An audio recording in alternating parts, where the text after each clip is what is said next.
안녕하세요. 선임 3시 30분 물고방 2021년 연수의 마지막 강의입니다. 네, 선생님들 1박 2일 동안, 2박 3일 동안 고단하셨을 텐데요. 이 마지막 시간은 선생님들이 독서교육에 대해서 궁금한 걸 물어봐 주시면 제가 하나하나 아는 범위 안에서 이제 답을 드리는 시간입니다. 그리고 채팅창이 아니라 채팅창에 이제 올려주셔도 되고요. 그리고 패들릿에 올려주셔도 됩니다. 패들릿에 올린 질문들은 제가 이렇게 해가지고 하나하나 답을 이렇게 다 정리해 놨습니다.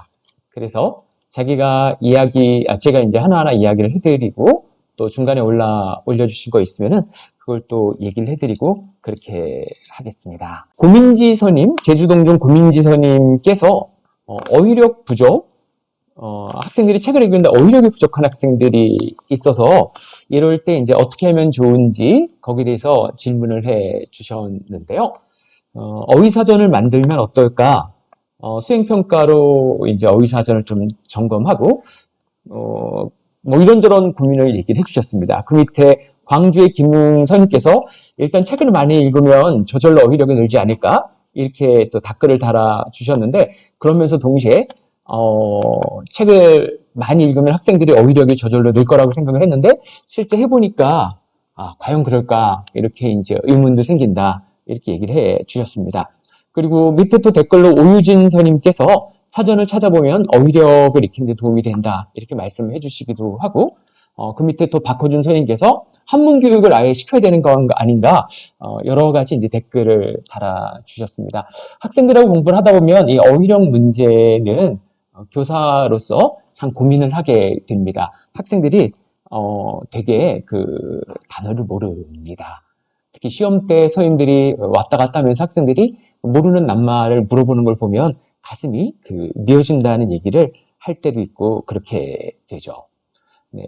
제 생각에도 모국어 어휘를 늘리는 데는 여러 가지 책을 읽는 방법이 가장 근본적이지 않을까 그렇게 생각을 하고요. 이게 외국어라면 글자 수가 어휘 수준이 낮기 때문에 그냥 이제 웬만하면 되는데요. 이게 모국어인 경우에는 어휘량이 하도 많아가지고 이 몇 가지 그냥 어휘집, 어휘 문제집 이런 걸 외운다고 해서 과연 그게 흡수가 될 것인가에 대해서 제가 의문이 많이 있고 그렇습니다. 그래서 어휘력이 부족한 학생들에 대해서 제가 이제 생각하는 해결책은 일단 책을 좀 많이 읽어야 된다는 것이고요.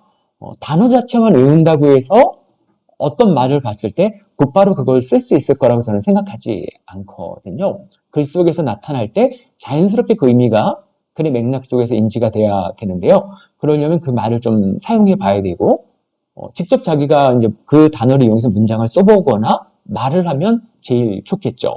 아니면은 글로 많이 읽거나요. 그래서 읽거나 또는 쓰거나 말하거나 이렇게 그 말을 많이 써봐야 고급 어휘력이 많이 생긴다고 생각을 합니다. 그런데 어떤 방법을 쓴다 하더라도 어휘력이 단기간에 눈에 띄게 잘 늘지 않습니다. 그래서 저는 책 읽기가 기본에 깔려야 어휘력이 늘어난다고 이제 생각하고 있고요. 그리고 책을 읽을 때 제가 학생들한테 어휘력 늘리기로 쓰는 방법은 사회과학 책이나 이렇게 조금 머리를 써야 되는 어휘가 나오는 이런 책을 읽을 때 한쪽마다 하나씩 단어를 사전에서 찾게 합니다. 그래서 보통 학생들이 읽는 책이 200쪽에서 300쪽 정도 되면 1년에 저는 이제 한 학기에 책을 한 권 읽히는데 사실은 한 2권 정도 읽힙니다. 제가 이제 15종 정도를 제시하고 학생들이 모든마다 마음에 드는 책을 이제 한 권씩 정해서 읽게 하는데요. 그럴 때 제가 정한 책 중에서 공통으로 하나를 학생들이 사게 하고요. 그 다음에 그 주제에 대해서 학생들이 알아서 자기가 재밌게 읽을 수 있는 책을 서로 다른 책을 하나씩 사게 하는데요. 그러면서 한쪽마다 낱말을 하나씩 찾아서 쭉 300개 정도 정리하게 하고 그 2학기 때 또 책 한 권에서 한쪽마다 모르는 낱말 하나씩 사전에 찾아가지고 또 정리하게 하면 1년 동안 600개 정도의 어휘를 학생이 익히게 됩니다. 그 2년 정도면 이제 1200개, 3년 동안 이렇게 하면 1800개 정도 어휘를 익히게 되기 때문에요. 아마 이렇게 책을 읽고 한쪽마다 모르는 낱말 하나씩 정리하는 걸 학기에 한 권 정도 하면 한 3년 정도 지났을 때 한 2000개 정도 어휘가 다 생기기 때문에 그 정도면 그 아이가 이제 생활에서 어휘를 쓸 때 수준이 조금 달라졌다고 느끼리라 저는 이렇게 생각을 합니다. 그리고 한문 교육이 도움이 될 것 같지만 막상 해보면 되나 이렇게 싶을 때가 있습니다. 이론상은 이게 됩니다. 우리나라 어휘가 한문으로 된 게 한 절반 정도 되기 때문에 뭐 연구에 따라 절반 이상이라는 얘기도 있고 안 쓰는 말들까지 다 세서 이렇게 어휘가 많은 거 실제로는 절반 이하다 뭐 이런 주장도 있고 의견이 좀 분분하고 그렇습니다. 그래서 우리가 통념상 생각하는 한자 어휘가 70% 이상이다라는 얘기는 조금 이제 현실이 아니기도 그보다 좀 적은 게 현실이고요. 근데 요즘에 중고등학생 아이들을 보면 초등학교 때 만화천자문을 대부분 다 띄고 온 아이들입니다. 그런데 중학생이나 고등학생이 되면 초등학교 때 그렇게 잘 알던 한자를 다 잊어버립니다. 그래서 한자 교육을 하면 그리고 잘 소화하면 분명히 어휘력이 높아질 것 같지만 잘 되지 않고요. 그리고 우리말 어휘 교육보다 한자 교육이 더 어렵지 않나 이런 생각이 들어가지고 좀 여기에 대해서는 좀 어떤 판단이 쉽지는 않습니다. 그리고 어휘 교육에 대해서 제가 여러 가지 자료를 본 것 중에 제일 괜찮은 자료 하나를 선생님들께 소개해 드리려고 하는데요. 그거는 권회정 선생님이 쓴 그 어휘교육 그 학습 자료가 있습니다. 네이버나 다음에서 권회정 그리고 어휘 이렇게 검색하면 몇 가지 그 권회정 선생님의 어휘 수업, 기둥 단어를 중심으로 해서 이렇게 저렇게 어휘 공부를 해보자 이런 식으로 펼쳐놓은 자료가 있는데요. 꽤 의미 있게 쓸 수 있는 자료입니다. 전국 국어교사 모임 자료실에 있고요. 옛날에 함께하는 국어교육에 어휘교육 자료가 권혜정 선생님 글이 이제 실리기도 했습니다. 자, 그리고 두 번째는 그 이지은 선생님께서 질문을 올려주셨습니다. 금호중학교 이지은 선생님께서 독서 시간을 이제 줬는데 학생들이 책을 다 못 읽는 학생이 있다는 겁니다. 그래서 시간을 더 주는데도 여전히 책을 잘 못 읽는다는 거죠. 최소 4시간 정도 책 읽기 시간을 줘야 학교 독서 교육이 제대로 돌아가거든요. 이지은 선생님 올린 패들렛 질문을 보니까 보통 6차시에서 8차시 정도 책 읽을 시간을 주신다고 합니다. 이 정도면 책 읽을 시간은 충분히 주시는 거고요. 이렇게 6차시에서 8차시까지 줘서 책을 못 읽으면 10시간이나 20시간을 줘도 못 읽습니다. 걔는 집중해서 그 책을 읽는 게 아니라 집중해서 책을 못 읽거나 또는 집중해서 책을 읽는다 하더라도 읽기 능력이나 읽기 수준이 좀 떨어져가지고 그 중학생 수준의 책을 잘 소화 못하는 그런 경우이죠. 그래서 한 8차시 정도 시간을 줬으면 시간을 더 줘도 안 됩니다. 그러면 어떻게 해야 되는가? 선생님, 그냥 지나쳐야 됩니다. 네, 그 시간 동안 그러니까 충분히 시간을 줬고 학생에게 그 학생이 나름대로 애를 썼는데 안 되잖아요. 더 시간을 줄 수가 없어가지고 지나칠 수밖에 없는 것입니다. 일단 이번 활동에서는 이 학생은 여기까지 이제 공부를 하는 거야 라는 마음을 먹고 일단 책 읽기 시간은 멈추고 학생은 한 책을 3분의 1이나 절반 정도 읽었다면 그 읽은 범위 안에서 다음 활동을 이제 참여하게 해야 됩니다. 또는 책을 다 못 읽을 때 못 읽는 학생들이 은근히 있거든요. 반에서 한 10%에서 지역에 따라 뭐 20%까지 있기도 하는데요. 한 권의 책이 아니라 학생이 1인당 2권의 책을 들고 있게 하면 이 문제가 조금 완화되는 경우도 있습니다. 그러니까 모든 친구들이 공통의 책 한 권을 읽고 그다음에 저는 그 내용과 같은 어떤 내용의 범위와 좀 비슷한 내용 중에서 모든마다 서로 다른 책을 한 권씩 사서 읽게 하는데요. 이게 책을 못 읽는 아이들이 대응할 수 있는 방법입니다. 그러니까 어떤 경우가 있는가 하면 그렇게 어렵지 않은 책이고 예수준에 읽을 수 있는 책인데 이상하게 얘만 못 읽는 책이 있습니다. 본인도 이상해합니다. 자기보다 책을 못 읽는 친구도 그 책을 읽고 읽을 수 있을 것 같은데 책을 못 읽습니다. 뭐 책과 궁합이 안 맞는 그런 경우인데요. 이럴 때는 자기가 공통으로 모둠에서 읽고 있는 한 권의 책 말고 서로 각각 다른 책을 한 권 갖고 있어서 그 모둠에 4종류의 책이 더 있으면 그 중에서 이것저것 만지다 보면 그 학생이 읽을 수 있는 책이 있고 그렇습니다. 또는 교사가 15종의 책을 주면 보통 쉬운 책과 어려운 책이 있잖아요. 그럼 아이들이 2권씩 책을 준비하게 할 때가 있습니다. 저 같은 경우는 그래서 어떻게 얘기를 하는가 하면 하나는 어려운 책으로 한번 도전해보고 하나는 굉장히 쉬운 책으로 해봐라. 이렇게 해서 1인당 2권씩 책을 준비를 하게 할 때도 있거든요. 그러니까 4명씩 똑같은 책을 2권을 준비하는 거죠. 그러면 책을 읽다가 처음에 책을 고를 때는 의욕이 있어서 조금 중상위 정도의 책을 골랐는데 막상 읽어보니까 감당이 안 되는 학생이 그 모둠에 있는 거죠. 그러면 다른 하나는 굉장히 이럴 때를 대비해서 쉬운 책을 골라서 준비해 놨기 때문에 모둠 전체가 선택한 책이 어려우면 자기는 따로 준비한 쉬운 책을 갖고 독서 교육을 하면 되니까 이 부분을 좀 대응할 수가 있습니다. 그래서 제가 말씀드리는 방법은요. 학생들이 책을 한 권 읽기를 한다 하더라도 2권 정도 1인당 책을 준비하게 하는 걸로 하면 저의 경우에는 조금 이 부분이 돌파구가 생기고 그렇게 됐습니다. 그 다음에는 김웅서님, 광주고등학교 김웅서님 이렇게 질문을 해주셨네요. 환경을 주제로 해서 책 읽기를 하셨답니다. 김웅서님 제가 아는 분인데 좋은 일 많이 하고 사회적인 문제의식이 깊은 훌륭한 그런 분이시죠. 그러니까 요즘에 기후변화, 뭐 지구온난화 이래서 우리가 좀 살기 힘들어졌으니까 이거 안 되겠다. 윤리적인 책을 좀 권해가지고 세상에 좋은 영향을 미치자. 이런 어떤 생각을 갖고 환경책을 읽혔던 모양입니다. 근데 안타깝게도 이런 훌륭한 환경책을 읽었는데 학생들이 굉장히 지루해했다고 합니다. 원래 환경책을 읽히면 애들이 지루한 경우가 많습니다. 네, 생태주의 이런 책을 읽으면 보통 지루한 경우가 많고요.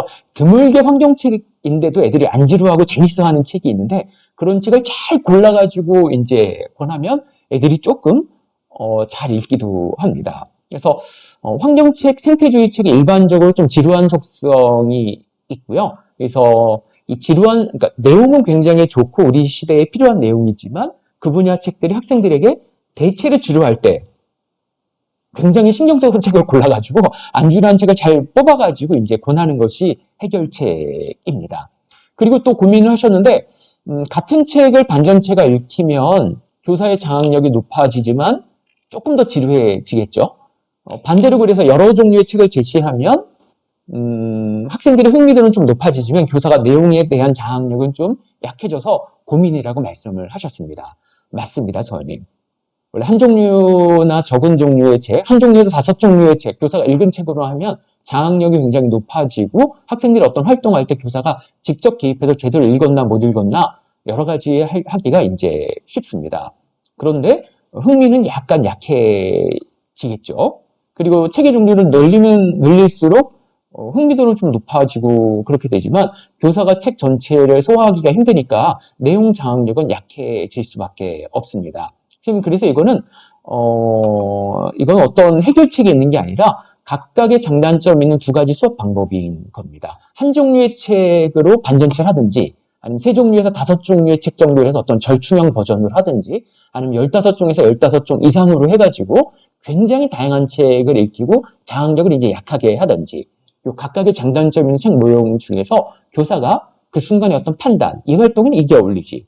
근데 저 활동에는 저게 어울리지. 내 체질에는 이게 어울리지. 이런 식으로 그 상황에 따라 선택을 해야 됩니다. 또는 교사가 어떤 자기 기질에 따라 선택을 해도 되고요. 이 부분은 해결책이 있지는 않고요. 장단점 있는 수업 방법들 중에서 어느 하나를 선택해서 교사가 그 활동을 하는 것이 이제 답이라고 생각을 합니다. 또는 한 번은 이렇게 보고 한 번은 저렇게 보는 것도 괜찮습니다. 한 번은 교사가 장악력을 갖고 좀 이렇게 하고 1학기에는 그 다음에 아이들이 어느 정도 단행본 책 읽기와 제대로 읽기에 대한 훈련이 좀 돼 있으면 2학기는 책을 좀 펼쳐가지고 아이들이 알아서 좀 읽고 교사가 조금 장악력을 좀 약하게 하는 상태로 진행을 하는 이랬다 저랬다 또는 절충형 버전도 괜찮다고 생각을 합니다. 참고로 저도 학생들하고 할 때 1학기 때는 책 목록을 조금 이제 쪼이고 2학년 2학기가 되면 책 목록을 굉장히 열어놓고 아이들하고 같이 책을 정해가지고 이렇게 펼친 상태로 이렇게 수업을 하고 그렇게 합니다. 이 2가지는 교육에서 다 함께 필요하기 때문에 그렇죠. 다음에는 그 학교 이름이 되게 재미있는 낙동고등학교 민재식서님이 2가지 질문을 해 주셨습니다. 모둠마다 다른 책을 읽을 때 교사가 할 일이 무엇인가를 물어봐 주셨습니다. 모둠마다 다른 책을 읽힐 때 교사가 사전 준비가 굉장히 훌륭하면 학생들이 읽는 여러 종류의 책을 다 소화한 상태에서 수업에 들어갈 수 있습니다. 그러나 이것은 일반적으로 교사 개인에게 요구하기에는 너무 부담이 큽니다. 그럼 굉장히 훌륭한 사람만 독서 교육을 하게 되고요. 다수의 사람들은 이제 참여하지 못하는 엘리트적 수업 방법이 됩니다. 그래서 다른 책을 읽을 때 교사가 다 읽고 했다면 뭐 상관이 없을 텐데요. 교사가 일반적으로 안 읽고 하는 것을 기본 상황으로 놓고 이제 설명을 드리겠습니다.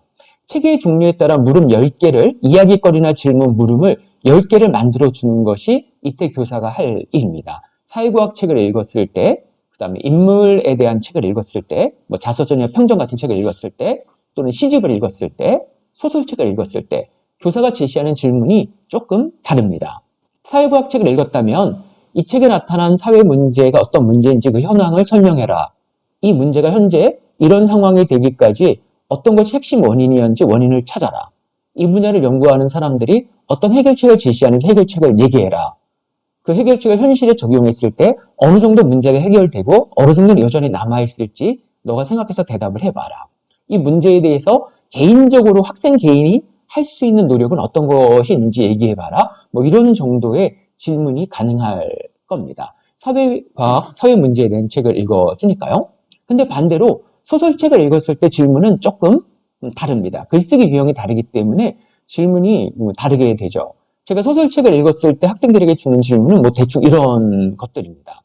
이 소설에는 여러 명의 인물이 나오는데 그 중에 한 명을 골라가지고 세계관을 분석해 보세요. 뭐 이런 질문입니다. 그리고 소설 속에 나오는 인물들이 여러 가지 이제 뭐 선택을 합니다. 그리고 선택에 따라서 사건이 달라지잖아요. 이 소설에서 여러 인물들이 여러 가지 선택을 하는데 그 중에 가장 결정적인 선택이 뭔지 하나를 찾아서 왜 그게 결정적인 선택인지 설명하세요. 뭐 이런 거를 물어보기도 하고요. 만약 인물이 그 결정적인 선택을 다르게 선택했다면 이후에 이 소설의 줄거리와 내용이 어떻게 달라졌을지 그걸 얘기해 보세요. 이 소설에는 여러 가지 사건, 사고가 나오는데 그것과 비슷한 내용을 자기가 다른 책이나 자기 경험에서 있었다면 하나 설명해 보세요. 뭐 이 소설에 나오는 몇 명의 인물이 있을 텐데 이 여러 인물 중에서 비슷한 사람이 자기 친구가 있는지 하나를 찾아서 얘기해 보세요. 우리 교실에 뭐 20, 30명 친구들이 있다면 이 소설책의 이야기가 가장 도움이 될 만한 애가 누군지 구체적으로 실명을 대고 왜 걔가 이 책을 읽어야 되는지 얘기해 주세요. 뭐 이런 식으로 질문들이 가능할 겁니다. 소설은 인물들이 나와서 각각의 인물들이 세계관이 있고 그 세계관에 따라서 움직이고 행동하고 특정한 상황에서 어떤 선택을 하고 그에 따라서 인물들의 인생과 사건, 사고가 쫙 다르게 펼쳐지는 걸로 인생과 세상에 대해서 이야기하는 글쓰기 양식이잖아요. 그래서 인물, 사건, 어떤 상황 이런 거에 초점을 두고 질문을 구성할 때 이 소설이 더 재밌게 읽히고 조금 더 이렇게 이야기거리가 풍부해지게 됩니다. 반면 시집을 읽었을 때 소설책과 같은 질문을 좀 잘 되지 않습니다. 시집을 읽었는데 시에 나오는 여러 인물들 중에서 한 명을 골라 세계관 분석을 하시오 하면 되게 당황합니다. 뭐 신경님의 가난한 날의 사랑 노래에 보면 2명밖에 안 나오는데 뭐 어떻게 분석을 해야 되지? 되게 무리한 활동이 되거든요. 시집을 읽었을 때는 자기 카톡 프로필에 올려놓으면 좋을 구절 한 구절을 찾아가지고 왜 그게 자기 카톡 프로필에 어울리는지 얘기해봐라. 또는 자기가 나중에 죽었을 때 자기 묘비에다가 적어놓고 싶은 한 구절을 찾아가지고 얘기해봐라. 자기 제일 친한 친구가 있으면 친한 친구와 되게 닮은 한 구절을 찾아 얘기해봐라. 뭐 이런 식으로 어떤 총체적으로 시집을 읽기보다는 아주 주관적으로 자기 자신에게 와닿은 부분, 거기에 초점을 두고 이야기를 펼쳐나가는 그런 식으로 질문을 펼쳤을 때 더 시집이 잘 이해가 되고 시집으로 이야기할 때도 조금 더 생동감이 있게 됩니다. 그래서 민지식 선생님께서 물어봐 주신 모둠마다 다른 책을 읽을 때 교사가 할 일은 책의 종류에 맞게 물음 10가지를 교사가 마련해 주는 것입니다. 학생들이 책을 읽고 대화를 할 때 굉장히 방황합니다. 특히 남학생들은 더 방황합니다. 소설책을 읽고 무슨 얘기를 해야 될까? 애들은 뭘 얘기해야 될지 모릅니다. 그럼 보통 얘는 나쁘네, 얘는 좋네 이런 식으로 좋은 놈, 나쁜 놈 여기 이상 얘기가 이제 펼쳐지지 못하고 대화가 깊숙하게 들어가지 못합니다. 학생들이 대화를 더 깊숙하게 하고 싶은 의욕이 있고 하려고 하는데도 잘 못하게 되거든요. 그래서 그 대화를 좀 더 깊숙하게 조금 더 다양하고 풍부하게 안내해주는 손잡아주는 활동이 필요한데요. 그게 물음 10개입니다. 그리고 물음 10개 정도를 만들어줄 때 생각보다 쉽지 않습니다. 질문 만드는 게. 제가 나중에 선생님들 이제 그 쉬는 시간에 제가 만든 질문 시집, 소설책, 사회과학책, 인물 평전이나 자서전 이 네 가지 유형에 대해서 질문 만들어 놓은 책을 제가 이제 카톡방에 올려드리도록 하겠습니다. 네. 그리고 학생들이 책 읽고 대화할 때 교사가 할 일이 뭔가 이런 질문도 이제 해 주셨는데요. 대화를 모둠별로 책 대화하기 할 때 또는 어떤 서평 쓰기나 다른 활동을 하기 이전에 사전 활동으로 아이들끼리 독서 토론이나 책 대화하기를 한단 말이에요. 그때 저는 왔다 갔다 하면서 애들의 얘기를 듣다가 최대한 끼어들어서 온 힘을 다해 개입하려고 합니다. 온 힘을 다해 개입하려고 해도 저의 개입은 굉장히 티끌같이 미미합니다. 제가 작년까지 있던 학교는 한 반에 28명이었고요. 올해 옮겨간 의정부 강동은 한 반이 26명입니다. 한 반이 28명일 때는 저는 4명 모둠을 쓰기 때문에 7개 모둠이 있게 되죠. 24명이어도 6개 모둠이 있게 됩니다. 제가 온 힘을 다해 개입하려고 해도 1시간 동안 그 모둠에 가서 두세 마디밖에 못하게 됩니다. 끼어들어서 많이 말한다고 해서 개입이 제대로 되는 게 아니잖아요. 뭔가 딱 얘기를 들었는데 이거 아니잖아? 쟤네 되게 이상하게 책 읽는다? 이런 느낌을 딱 받으면 곧바로 가가지고 이렇게 얘기하면 그거 잘 안 됩니다. 일단 가만히 듣고 있어야 됩니다. 그러면서 어떤 때 어떻게 개입해서 어떻게 두세 마디 툭 던져야 얘네들이 알아들을까? 이 때를 딱 기다리고 있다가 몇 마디 탁 던지고 빠져야 아이들이 이제 뭐 깨우침이 있고 배우게 되거든요.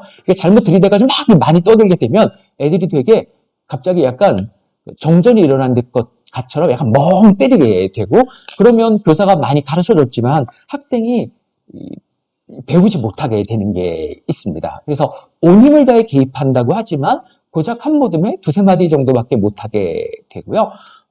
그러면서 계속 어떻게 끼어들어서 뭔가 얘네들이 더 잘 이야기할까, 잘 이야기하게 도울까, 뭐 이런 생각을 갖고 이제 있게 됩니다. 학생들이 소설을 갖고 이야기하거나 평전을 갖고 이야기하거나 인문사회학 책을 갖고 이야기할 때 가만히 보면 사회 통념이 묶여서 대화를 한다는 걸 저는 굉장히 많이 봅니다.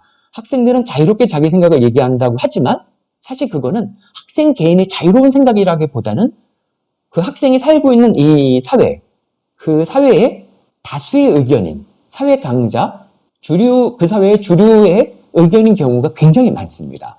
보통 아이들은 주류의 의견을 무의식적으로 이렇게 내면화합니다. 여기서 벗어나려면 공부가 필요합니다. 독서를 하든 좀 수준 있는 사람하고 얘기를 하든 이런 게 필요한데 그냥 가만히 있는 상태에서는 그 사회의 보편적인 주류의 의견을 그냥 따르게 되거든요. 그거를 넘게 만들려면 교사가 질문을, 이야기거리를, 물음을 10개 정도 줘서 그 책 내용을 계속 이제 불러내면서 대화를 하게 해야지만 통념을 벗어나게 됩니다. 그러지 않으면 선생님이 써주셨듯이 학생들이 책에 대해서 이야기를 하는 건데 책에 나온 소재로 이야기를 하면서 자기 생각나는 얘기합니다. 보통 책은 학생들의 수준보다는 좀 더 깊이 있고 전문성 있는 얘기가 담겨 있는데 그거를 끄집어내지 못하고 자기 수준에서 그냥 얘기를 하다 보니까 좋은 책을 읽어도 책에 대한 이해 수준은 되게 저질스러울 때가 이제 있게 됩니다. 그래서 책에 있는 내용과 정보와 관점을 계속 불러내서 이야기하게 하려면 이야기거리 질문을 잘 던져주면 됩니다. 네, 책에 기반해서 대화와 구술을 하게 하기, 책으로 돌아가게 하는 물음이 필요하다. 이렇게 이제 정리할 수가 있고요. 그리고 선생님이 살짝 책을 먼저 정하게 한다면 모둠을 짤 때 생기는 문제 상황들을 얘기해 주셨는데요. 제 경험, 저는 모둠을 먼저 정하고 그 다음에 모둠에서 상의해서 책을 정하게 하는 방법을 씁니다. 그러지 않으면 그 책을 정하는 아이들이 짝이 안 맞거나 좀 자극적인 책이거나 인기 있는 책에 아이들이 확 몰리기 때문에 저는 그 문제가 조금 해결이 되지 않더라고요. 그래서 저는 모둠을 이렇게 짠 다음에 그 다음에 이제 책을 정하게 하고요. 한 반에서 한 모둠이 선택한 책은 다른 모둠이 못 고르게 합니다. 그래서 책들이 좀 여러 종류의 책이 그 교실에 있게 하고요.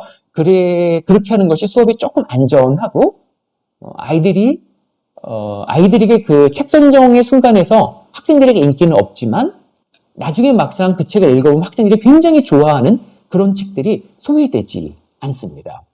예를 들면 시집을 정하면 아이들이 냅두면 어떻게 돼요? 한 반의 절반은 윤동주 시집을 정하고요. 절반은 나태주 시집을 정하게 됩니다. 근데 윤동주 시집 정하면 생각보다 이거 못 읽는 애들이 있습니다. 중하위권, 하위권 아이도 윤동주를 잘 못 읽습니다. 그리고 나태주 시집은 직관적으로 쉽게 의미 전체가 이해가 되기 때문에 대화가 잘 안 나옵니다. 대화하기 좋은 시는 나태주 시인 시집은 아닙니다. 약간 생각할 거, 약간 해석해야 되는 요소가 있는 시집이었을 때 책 대화하기가 더 잘 되는 그 특성이 있거든요. 그런데 아이들에게 그냥 전적으로 맡기고 모든 길이 같은 책을 겹쳐도 되게 하면 굉장히 아이들이 읽으면 굉장히 좋아할 책인데도 그런 책이 선택을 못 받게 되거든요. 그래서 저는 한 반에서 어느 한 모듬이 선택한 책은 다른 모듬이 고르지 못하게 하고요. 한 책을 겹쳐서 하면 가위바위보를 해가지고 이긴 쪽이 양보를 하게 하는 방법을 씁니다. 이긴 쪽이 양보를 해야 세상이 평화롭더라고요. 잠깐 실시간 채팅창을 한번 보도록 하겠습니다. 네. 홍길동 비서님께서 자기 생각인 것 같지만 실은 그냥 주변의 주류 생각일 뿐. 교사가 통념을 벗어나게 돕는 질문을 던져주는 것이 필요. 느낌표. 정리해 주셔서 굉장히 중요했습니다. 이명환 선생님도 거기에 많이 개입하면 순간 갑분싸, 적절한 타이밍에 던지고 빠지기. 네, 경험이 많은 선생님들은 과거에 다 실패 경험이 있죠.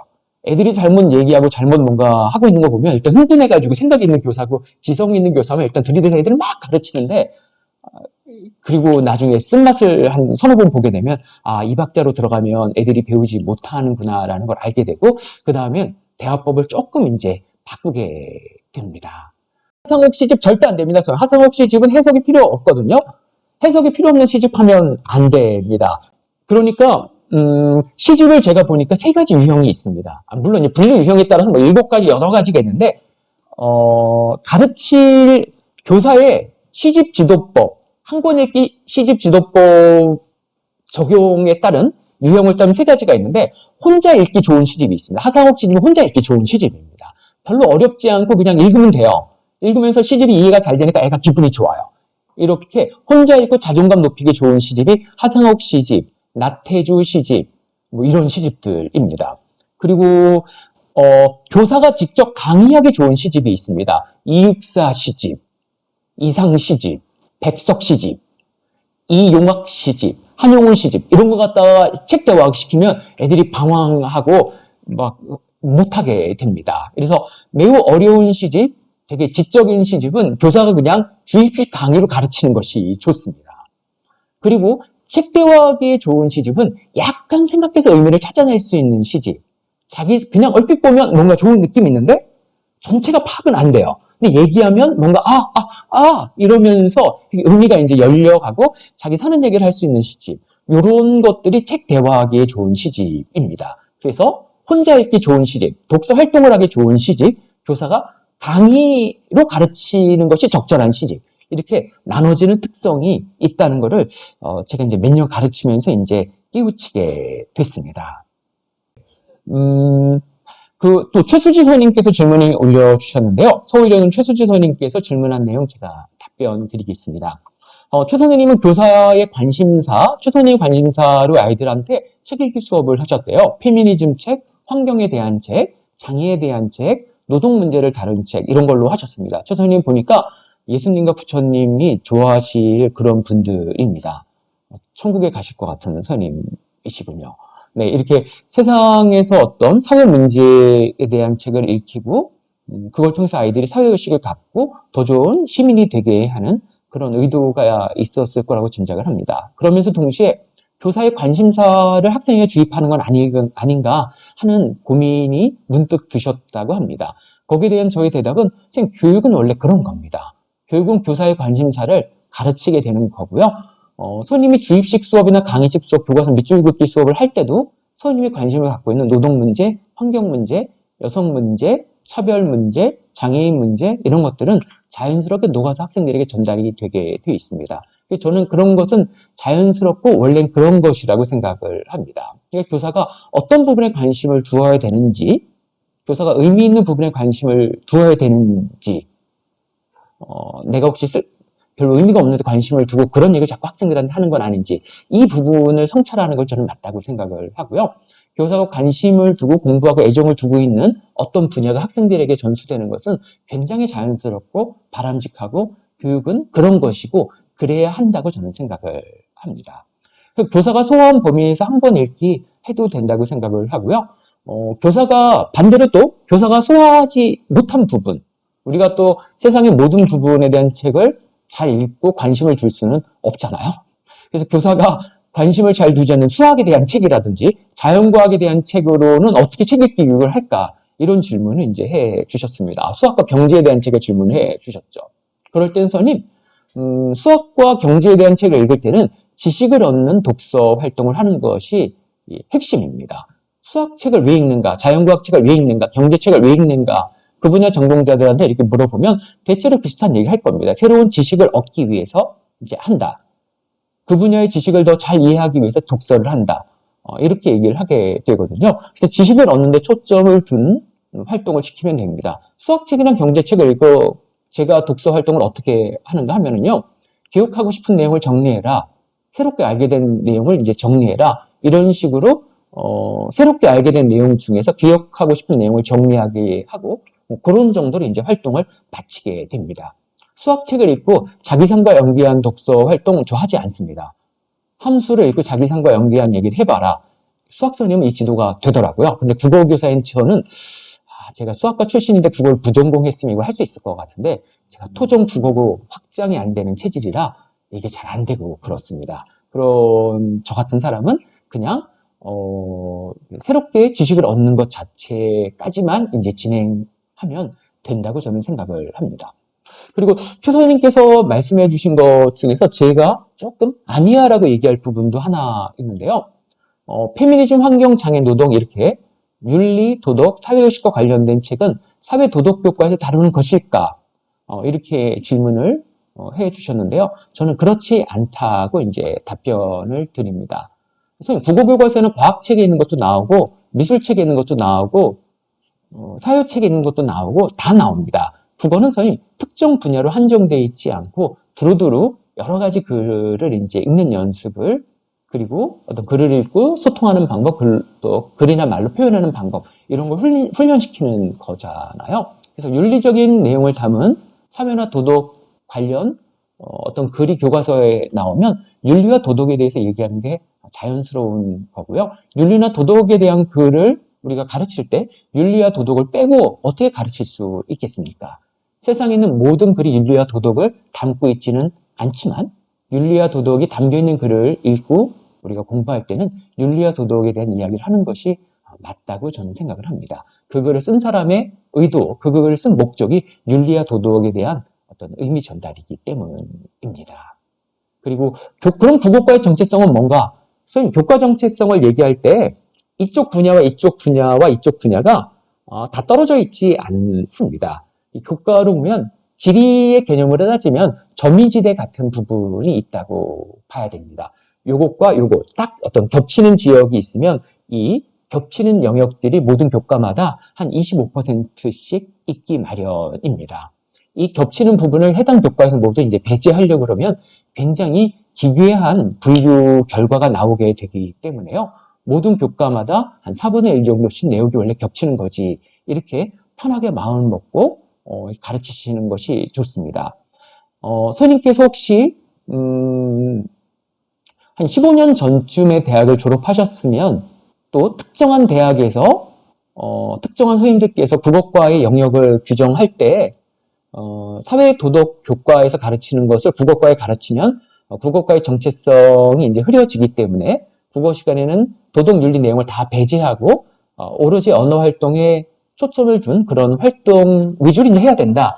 이런 식으로 대학에서 강의를 하던 선생님이 있던 시절이 있었습니다. 그거는 의미 있는 주장이 하나지만 저는 그쪽 주장을 선택하고 있지는 않고요.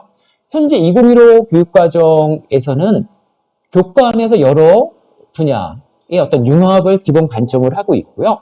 그리고 교과와 교과 간에서도 융합을 기본 관점으로 하고 있습니다. 이건 예전에 한때 국어과 내부에서 사회나 도덕과와 국어과의 정체성을 분리하려고 윤리, 도덕 이런 걸 싹 배제하려는 시도가 있었던 시절이 있었는데요.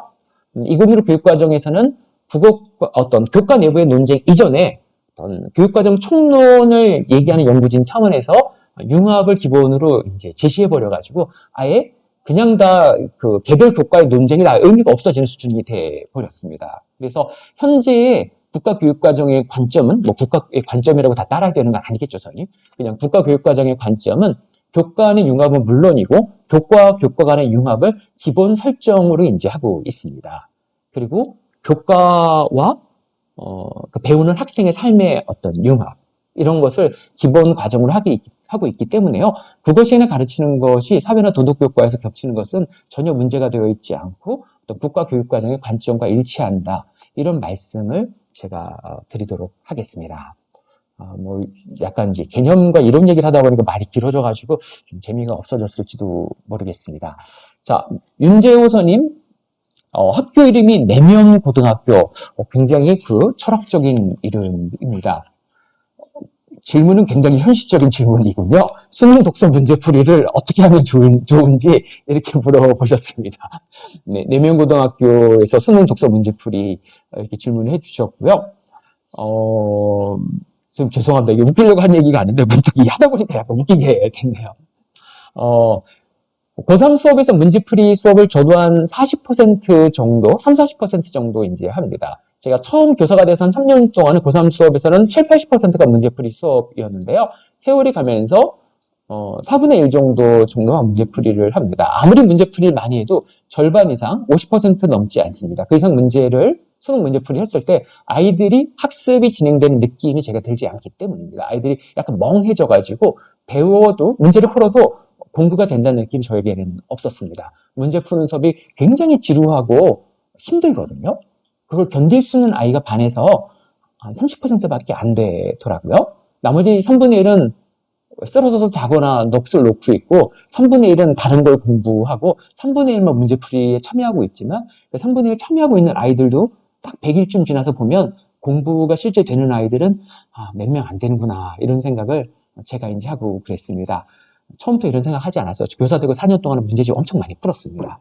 제가 일정 연수, 교사 1급 정교사 연수를 받고서 날마다 막 지독하게 공부할 때 인간이 어떻게 되는지를 체험한 다음에 약간 저에게 좀 반성의 어떤 체험 그 시기가 있으면서 제가 이렇게 바뀌게 된 것이었습니다.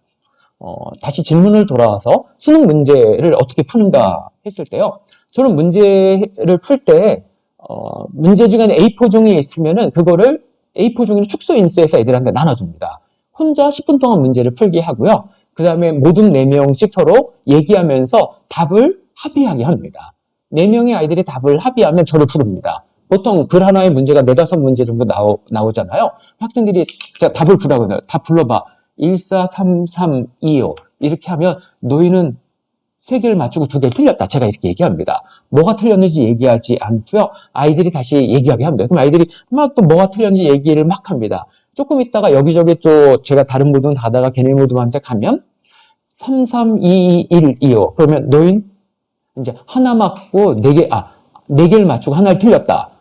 또 이제 아이들이 수덕쿵수덕쿵 해가지고 다시 저를 부릅니다. 야, 이젠 너희가 5개를 다 맞췄구나. 그러면 나한테 질문을 너희 4명은 나한테 한 가지를 물어볼 수 있으니까 하나를 물어봐라. 애들이 하나를 물어보면 제가 그 하나를 대답을 합니다. 이 방식으로 수업을 하는 게 제가 수능 독서 문제풀이를 할 때 즐겨 쓰는 방법입니다. 늘 이런 방법을 하지는 않습니다. 저 혼자 강의하기도 하고 그러는데 이런 방법을 쓸 때 전체적으로 조금 이제 괜찮았습니다.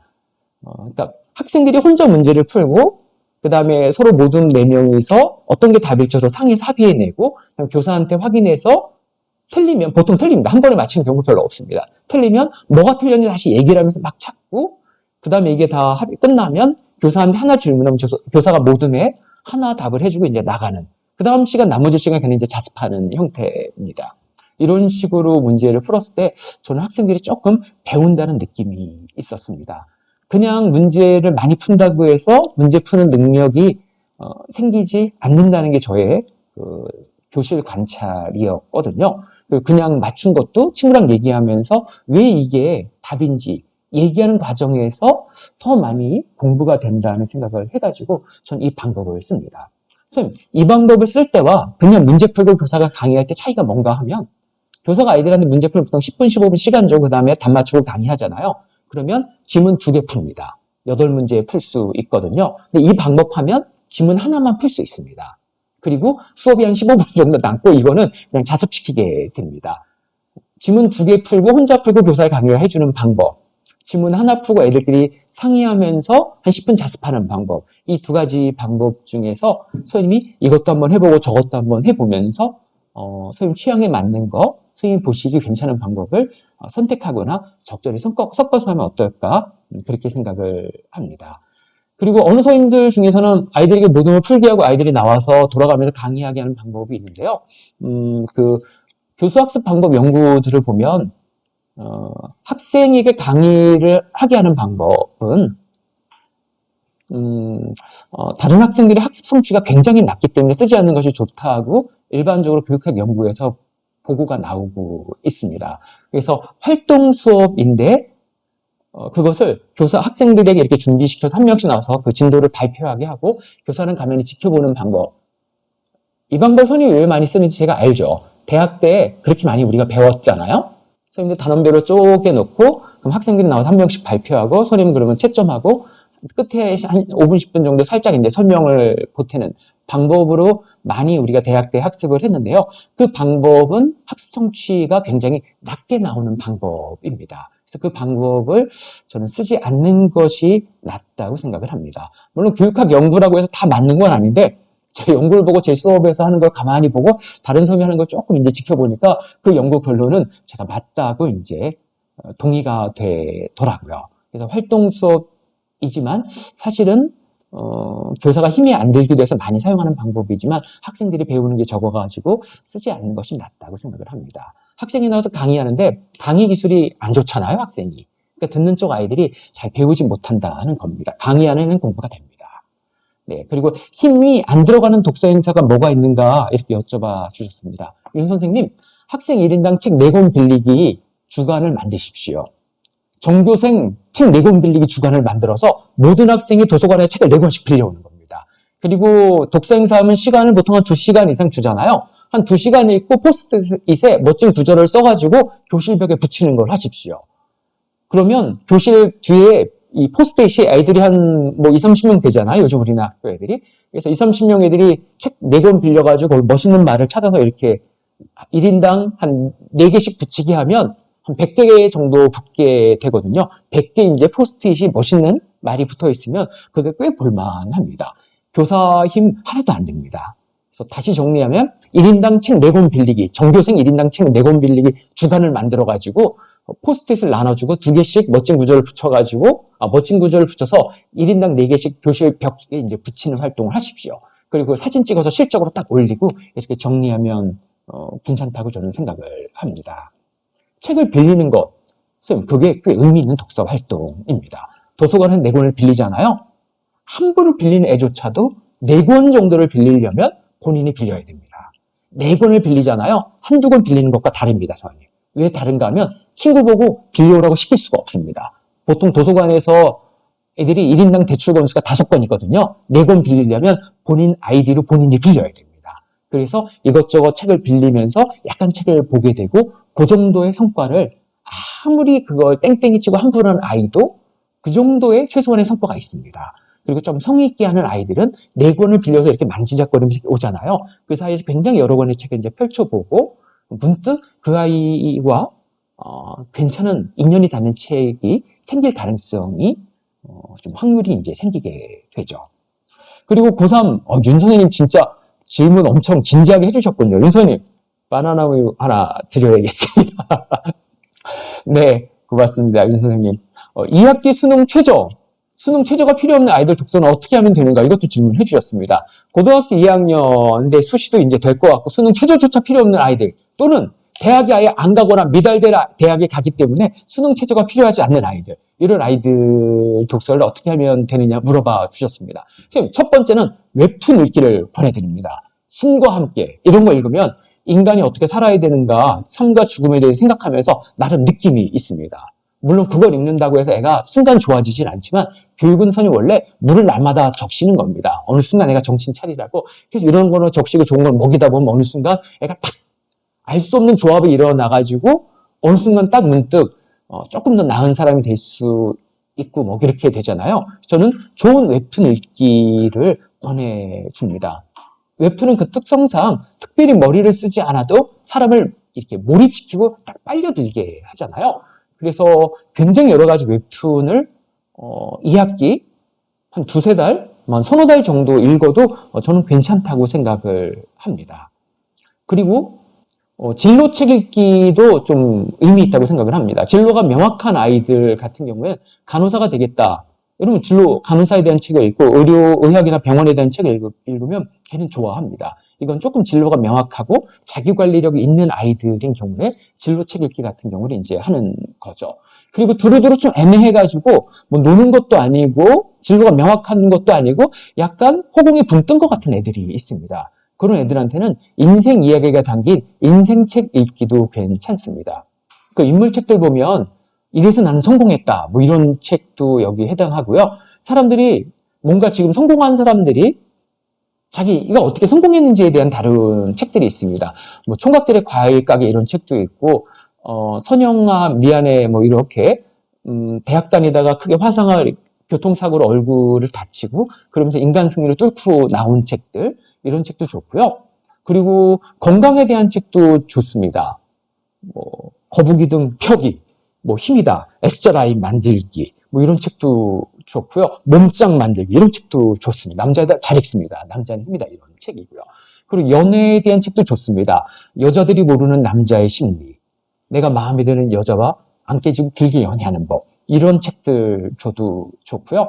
그리고 많은 여학생들 같은 경우 심리학 책을 되게 좋아하거든요. 미움받을 용기, 뭐 요즘 한물간 책이긴 하지만, 그리고 굉장히 다양한 심리에 대한 책이 있는데, 이런 책을 줘도 좋습니다. 그리고 여행에 대한, 배낭여행에 대한 책, 그리고 뭐 최근에 나온, 요즘에 나온 소설, 이런 책 같은 걸로 두루두루 자유롭게 이제 책을 읽으면 좋습니다. 이런 책을 도서관에서 빌려오라고 시킬 때 선생님, 신경 쓸 거는 한 4권씩 빌려오라고 해야 그 중에 한두 권 마음에 드는 책이 있어서 책을 읽게 되고요. 그래서 한 학생당 한 권씩 주었을 때 고3 학생은 책 읽기에 참여하지 않는 아이들이 많아가지고 선생님이 화를 낼 가능성이 좀 높아지고 그렇게 됩니다. 그래서 학생들에게 이런 책을 주었을 때는 굉장히 학생 수의 한 3배 정도 되는 책을 교사가 바구니에 넣어가지고 한 100권 정도 들고 와서 마음에 드는 책 읽어라 이렇게 하거나 아니면 들들들 애들을 볶아가지고 4권씩 빌려오게 하거나 이런 식으로 책 읽기 지도를 할 때 고3 2학기 수능 최저조차 필요 없는 아이들이 책 읽기에 이제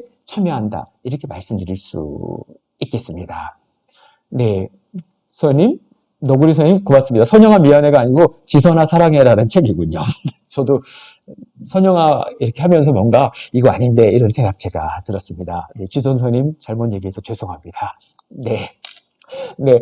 선생님, 제가 시작한 지 50분 동안 이야기를 했고요. 질문 답변 형태로 쭉 이야기를 했는데 선생님들이 질문한 내용을 제가 공책에다 적었더니 6쪽이 쭉 나왔습니다. 요거를 쭉 이제 이야기해드리면서 계속 갈 텐데요. 남이 올린 질문 얘기 듣다가 답답할 수 있습니다. 내가 드는 어떤 의문, 궁금함이 있으면 바로 실시간 채팅창에 올려주시면 쉬는 시간이 끝난 다음에 제가 보고 이렇게 말씀드리도록 하겠습니다. 선생님, 지금이 4시 20분인데요. 한 20분 정도 쉬었다가 진행하겠습니다. 15분, 20분 너무 길지 않나? 이런 생각 하실 수 있는데요. 선생님, 20분이라는 숫자만 잊으시면 굉장히 짧은 시간, 짧은 순간이라는 걸 곧 알게 되실 겁니다. 그럼 선생님, 3시 40분에 다시 만나 뵙고요. 궁금하신 거 있으면 패들렛에 올려주면 하나의 질문도 빼놓지 않고 제가 다 답변 드리도록 하겠습니다. 자, 선생님 그러면 잠깐 쉬었다 다시 뵙겠습니다. 고맙습니다.